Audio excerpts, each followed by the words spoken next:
नाजरीन आदाब। सियासत टीवी के रास नशरियात ब्रेकिंग न्यूज़ में आपका इस्तकबाल है। आलमी, कौमी, इलाक़ाई ताज़ा ख़बरों को पेश करने से कबल ये प्रोग्राम की रिवायत के मुताबिक सरकार दो आलम सल्लल्लाहु अलैहि वसल्लम की हदीस मुबारक जो रोज़नामे सियासत के आखिरी सफ़े पर शाये होती है उसको आपके सामने पेश कर दूँ।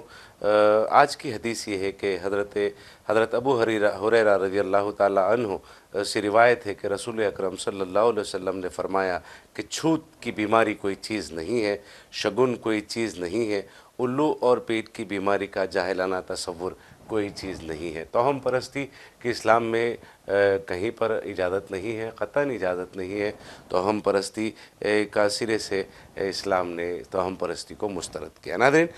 रुख करते हैं इसके बाद आलमी ख़बरों का। मगरिबी एशिया में फरवरी के आखिरी हफ्ते से जो जंग मुसल्लत ईरान पर की गई है, मगरिबी एशिया के जो हालात जो मुतनाज़ा जो है वो बढ़ता गया है, उसके साथ साथ सारी दुनिया पर जो है परेशानियां जो है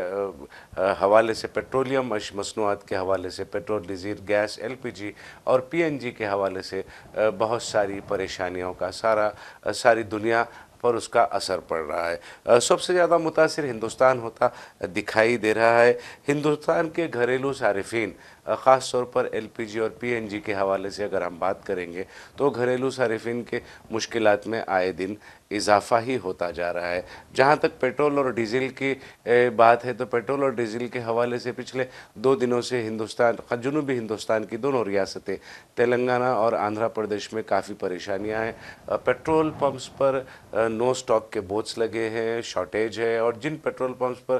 पेट्रोल और डीज़ल दस्तियाब है वहाँ पर तवील कतारें खड़ी हुई हैं, जिसकी वजह से कम्यूटर्स को, जो मुसाफिरीन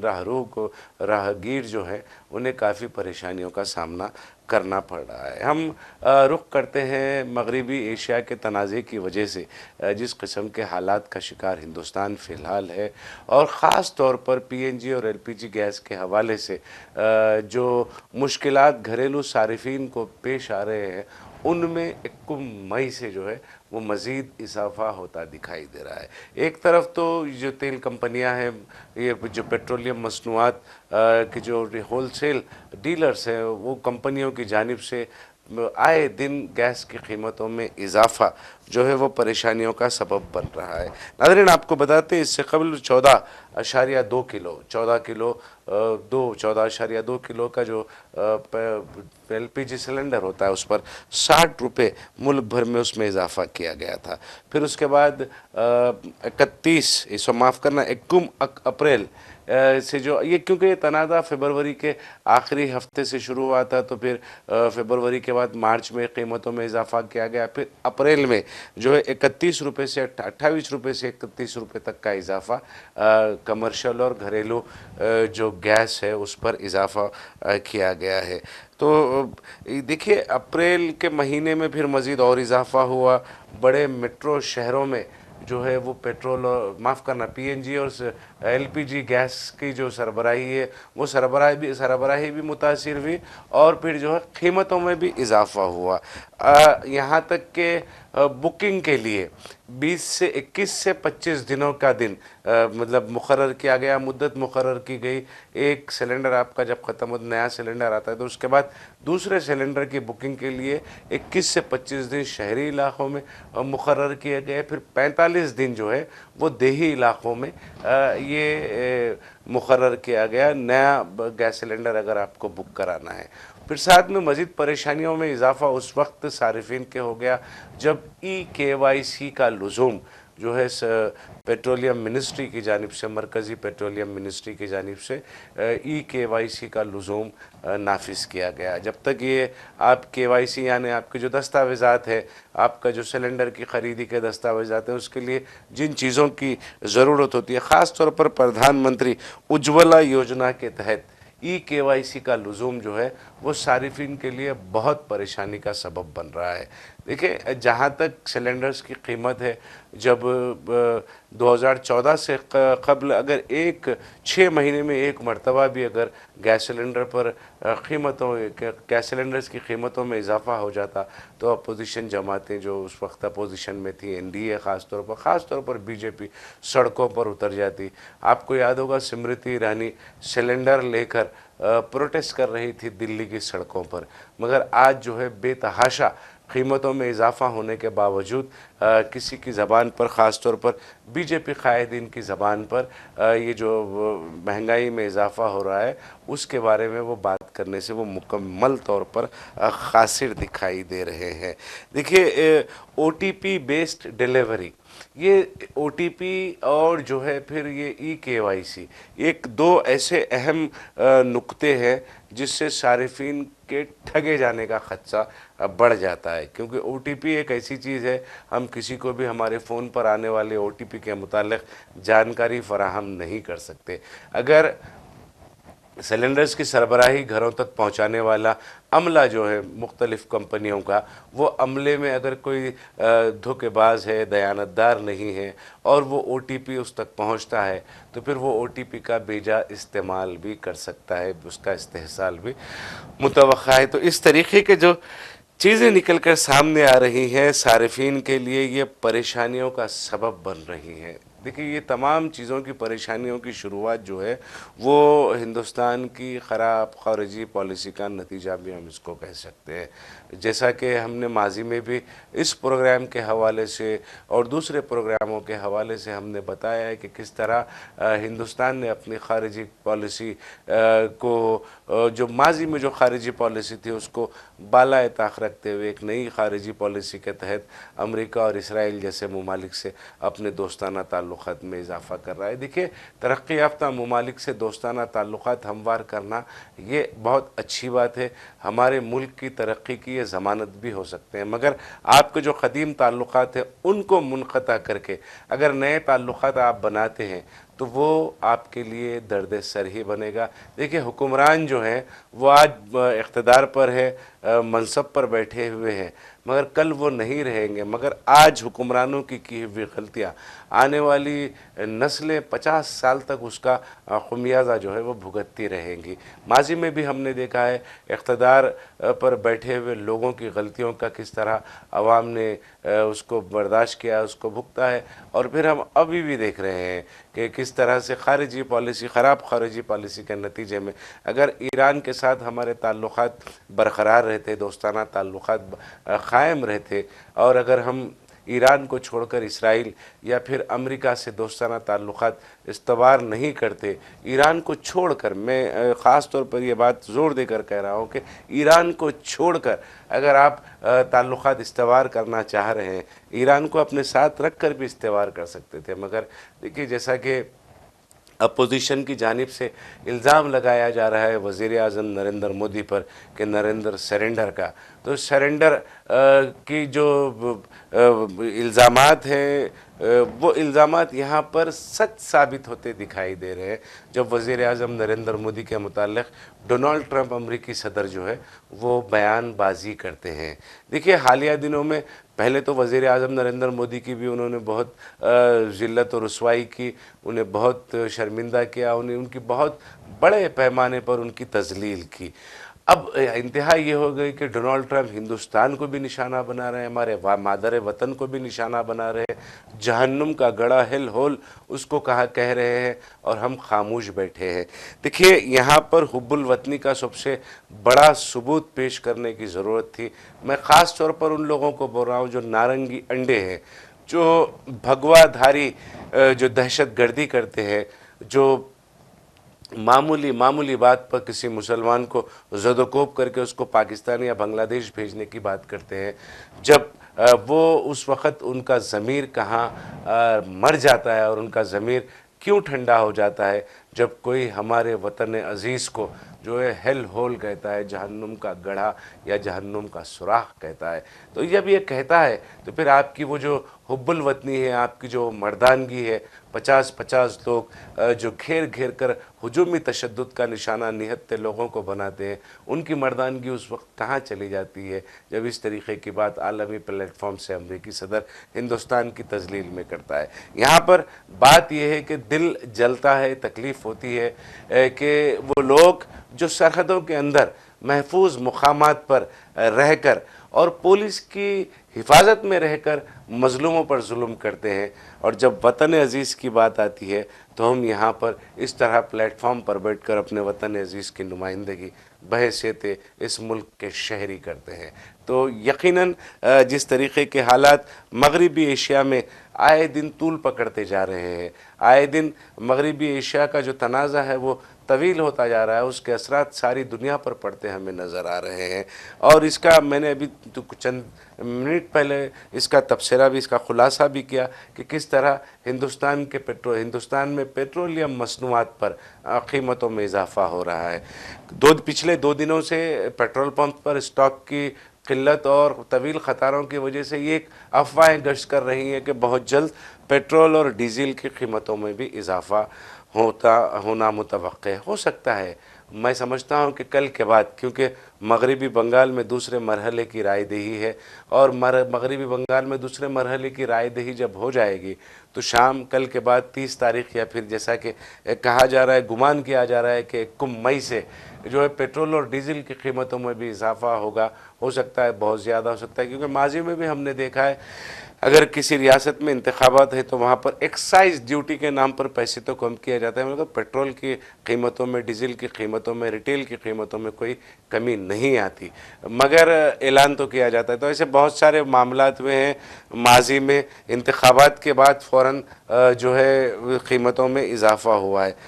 मगर ये बढ़ती कीमतों की मार जो है वो मिडिल क्लास आदमी को बहुत ज़्यादा मुतासिर कर रही है। इस मुल्क का मिडिल क्लास जो शहरी है, हाँ वो किसी भी मज़हब से, किसी भी तबक़े से उसका ताल्लुक़ हो, वो फ़िलहाल बहुत परेशान है, और इस कदर परेशान है कि हमने देखा कि बहुत सारे लोग माशी परेशानियों की वजह से ख़ुदकशियाँ भी कर रहे हैं। हालांकि ये इंतहाई अफसोसनाक इक़दाम है, और आप अगर जिद्दोजहद नहीं कर सकते तो फिर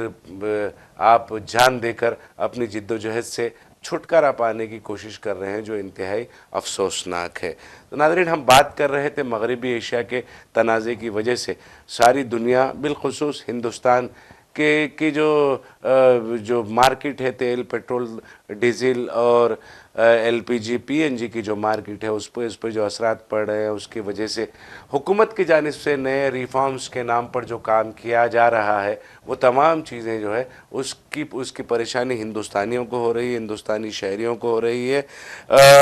यकीनन ये अफसोसनाक बात है। अब एलपीजी को हटाकर पीएनजी को फ़रोग़ देने की भी कोशिशें हुकूमत की जानिब से की जा रही हैं। पीएनजी जो है के ज़रिए से, पाइपलाइन के ज़रिए से आपको गैस घरों तक पहुंचाने का काम किया जा रहा है। हम देखते हैं कि पहले से जो हमारे निज़ाम है, चाहे वो पानी का निज़ाम हो या बरक़ी का निज़ाम हो, वो मौसर नहीं है। और हिंदुस्तान के इस माहौल में अगर आप पीएनजी शहरी इलाक़ों में, हर इलाक़े में अगर आप पीएनजी, या देही इलाक़ों में पीएनजी पाइप के ज़रिए से पीएनजी पहुंचाने की कोशिश करेंगे तो उसमें नुकसान भी हो सकता है, और उसका जो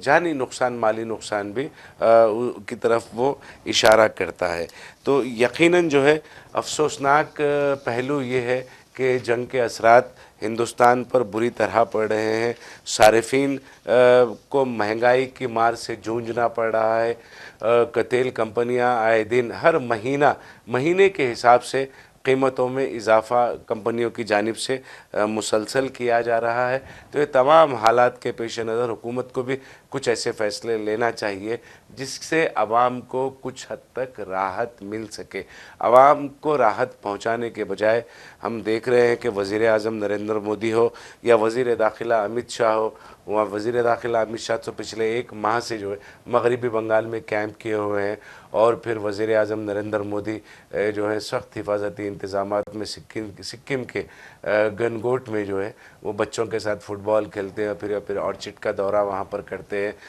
ये तमाम चीज़ें ठीक है जहाँ तक आपको सियासी फ़ायदा उठाना है। सिक्किम में अगर आप कर रहे हैं तो सिक्किम की जो पड़ोसी रियासत है वो माफ़ करना मगरबी बंगाल ही है, तो उसका असर आप दिखा रहे हैं क्योंकि मगरबी बंगाल में 48 घंटों के लिए तमाम इम्तनाई अहकामात जारी कर दिए गए हैं क्योंकि वहाँ पर 29 अप्रैल को दूसरे मरहले की रायदही है 142 असम्बली हलकों पर।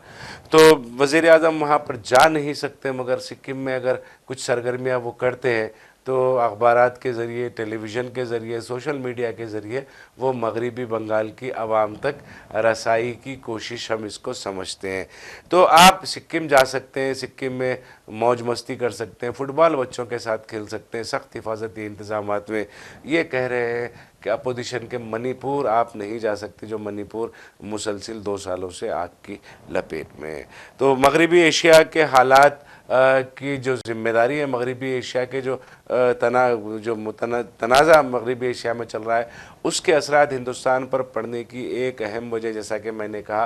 कि जो हमारी ख़राब ख़ारिजा पॉलिसी है, ईरान से हमने ताल्लुक़ात ख़त्म किए, रूस से हमने तेल ख़रीदना बंद कर दिया क्योंकि जो अंडों के पापा हैं उन्होंने रूस से तेल ख़रीदने से मना कर दिया था। और फिर हमने बात सुन ली फौरी डोनाल्ड ट्रंप की, और डोनाल्ड ट्रंप की बात सुनते हुए हमने रूस से तेल ख़रीदना बंद कर दिया। तेल अगर हम रूस से मुसलसल ख़रीदते, रूस तो सस्ते दामों में हिंदुस्तान को तेल फराहम कर रहा था। हिंदुस्तान की जो बेहतरीन ख़ारिजा पॉलिसी का नतीजा हम उसको कहते हैं कि वो उस वक्त तक था जब आप रशिया से बग़ैर किसी से खौफज़दा हुए तेल ख़रीद रहे थे, मगर आपने फौरी तौर पर तेल बंद कर दिया रशिया से ख़रीदना। चाइना से आपके ताल्लुक़ात जो है, आप लाख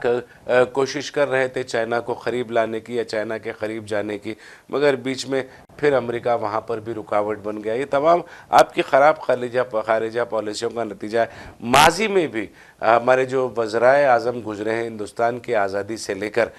2014 तक, जो माजी के वज़राए आज़म गुज़रे हैं, उन्हें भी इस तरीक़े की सूरत हाल का सामना करना पड़ा था। जंगों के हवाले से, दूसरी आलमी जंग के हवाले से अगर हम बात करेंगे, या फिर ईरान और इराक़ के माबैन जंग चल रही थी, फिर अमेरिका की मदद की बात चल रही थी, इराक़ के कुवैत पर हमले की अगर हम बात करेंगे, या फिर इसराइल के मुसलसिल फ़लस्तीन को निशाना बनाने के वाक़यात की अगर हम बात करेंगे, तो तमाम वाक़यात पिछले माजी के वज़राए आज़म के साथ भी गुज़रे हैं, मगर उन्होंने कभी भी लचकदार ख़ारिजी पॉलिसी को अपनाया। लचकदार ख़ारिजी पॉलिसी के ज़रिए से उन्होंने कभी मगरबी एशिया के ममालिक को, ख़ास तौर पर मशरक़ी वस्ता मिडिल ईस्ट के जो ममालिक हैं, उन्हें इस बात का एहसास उन्हें नहीं दिया कि हम इस मुश्किल के वक्त में हम उनके साथ नहीं खड़े हैं। मगर हमारे वज़ीर आज़म नरेंद्र मोदी जो हैं, जिसकी 56 इंच की छाती है, दावा किया जाता है कि 56 इंच की छाती है, वो जो है डोनाल्ड ट्रंप के सामने सरेंडर हो गए। इस तरीक़े का इल्ज़ाम मुसलसल राहुल गांधी की जानिब से लगाया जा रहा है। नाज़रीन, आलमी ख़बरों की तरफ हम रुख अगर करते हैं तो देखते हैं कि आबनाए हरमुज़ जो है फिर वो एक मौमा बना हुआ है। उसके खुलने का, उसका जो हल है वो एक मौमा बना हुआ है। आए दिन नई नई बातें सामने निकल कर आ रही हैं।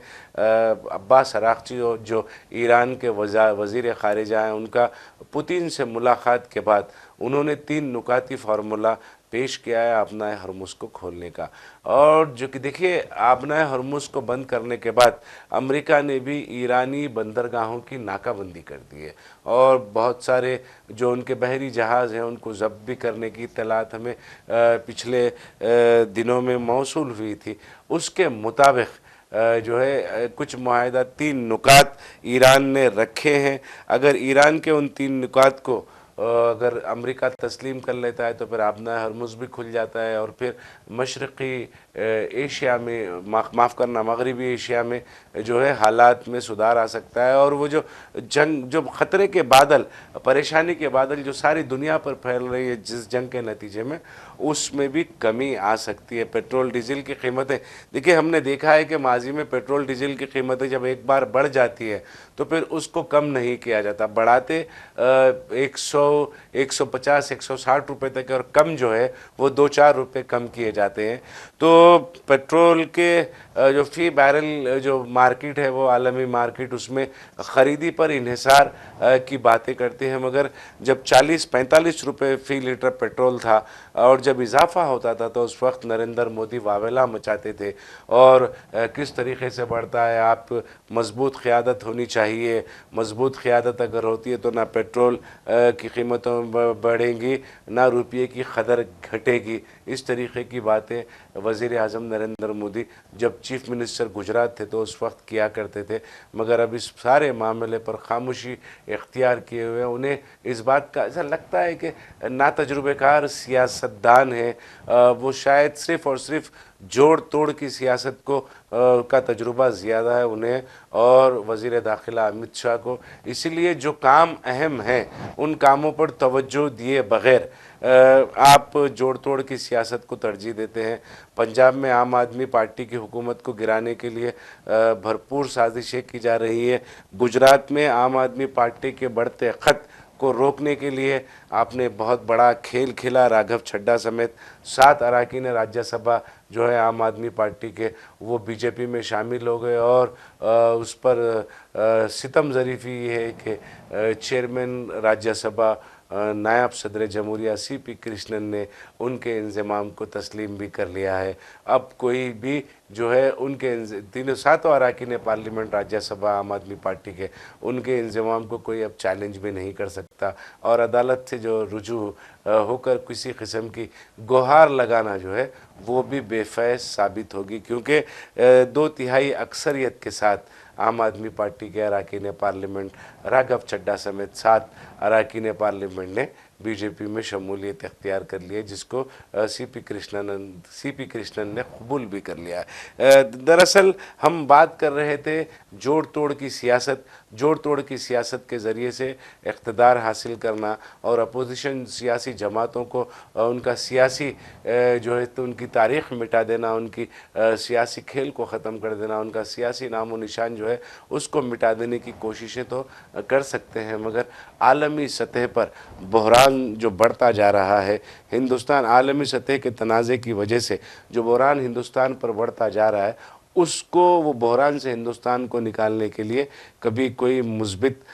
जो है क़दम नहीं उठाया गया और ना ही कोई इस तरीक़े का मंसूबा बनाया गया जिस तरीक़े का बीजेपी को इक़्तिदार पर बरक़रार रखने और अपोजिशन को तबाह करने के लिए उठाया जाता है। नाज़रीन, अब हम हमारे मुल्क हिंदुस्तान का रुख करते हैं, जहाँ पर एक रोज़ क़ब्ल आम आदमी पार्टी के कौमी कन्वीनर अरविंद केजरीवाल ने दिल्ली शराब स्कैम केस में दिल्ली हाई कोर्ट में सुनवाई का बाइकआउट कर दिया था। उन्होंने सत्याग्रह का ऐलान किया था। वो जो जस्टिस स्वर्णा कांता शर्मा जो हैं वो उनकी अदालत में वो अपनी सुनवाई नहीं चाहते, क्योंकि अरविंद केजरीवाल को इस बात का खदशा है कि जो जस्टिस स्वर्णा कांता शर्मा जो हैं उनका ताल्लुक़ आरएसएस की ज़ैली तंजीमों से है, जहाँ पर वो मुतवातिर शिरकत करती है इजलासों में आरएसएस की ज़ैली तंजीमों के, और उनके जो बच्चे हैं वो आरएसएस के स्कूलों में तालीम हासिल कर रहे हैं। इस तरीके के इल्ज़ामात अरविंद केजरीवाल ने कल लगाए थे। इल्ज़ामात लगाते हुए एक रोज़ क़ब्ल अरविंद केजरीवाल ने कहा था कि वो सुनवाई में हिस्सा नहीं लेंगे, वो सुनवाई में शरीक नहीं होंगे और उन्होंने सत्याग्रह का ऐलान किया था। नाज़रीन, अब बता दें आपको, मनीष सिसोदिया जो डिप्टी चीफ मिनिस्टर भी रहे हैं दिल्ली के साबिक़ में और अरविंद केजरीवाल के नायब भी रहे हैं, उन्होंने भी कहा है कि वो आज जो सुनवाई हो रही थी इसी शराब स्कैम केस में, जिसमें वो जेल भी गए थे, सीबीआई ने उन्हें गिरफ़्तार किया था और जेल भेज दिया था, मनीष सिसोदिया ने भी इस सुनवाई में हिस्सा लेने से इनकार कर दिया है। तो ये तमाम चीज़ें, ये तमाम हालात हैं। आप देख रहे हैं कि दाम दंड भेद के ज़रिए से मगरबी बंगाल में इंतखाबात जीतने की बीजेपी कोशिश कर रही है। उसी दाम दंड भेद का इस्तेमाल करते हुए तमाम अपोजिशन सियासी जमातों के पीछे ईडी, सीबीआई और बहुत सारे दूसरे जो एजेंसियां हैं, मरकज़ी और रियासती एजेंसियां अपोजिशन सियासी कायदीन का ताक़ुब कर रहे हैं। तो नाज़रीन, अब वक्त हो चला है सियासत टीवी के दीगर प्रोग्रामों से आप जुड़े जुड़े रहें। हमारा ये प्रोग्राम आपको कैसा लगा आप ज़रूर अपनी राय कमेंट बॉक्स में अरसाल करें। और सियासत टीवी की सारी टीम को अब दे इजाज़त। खुदा हाफिज़।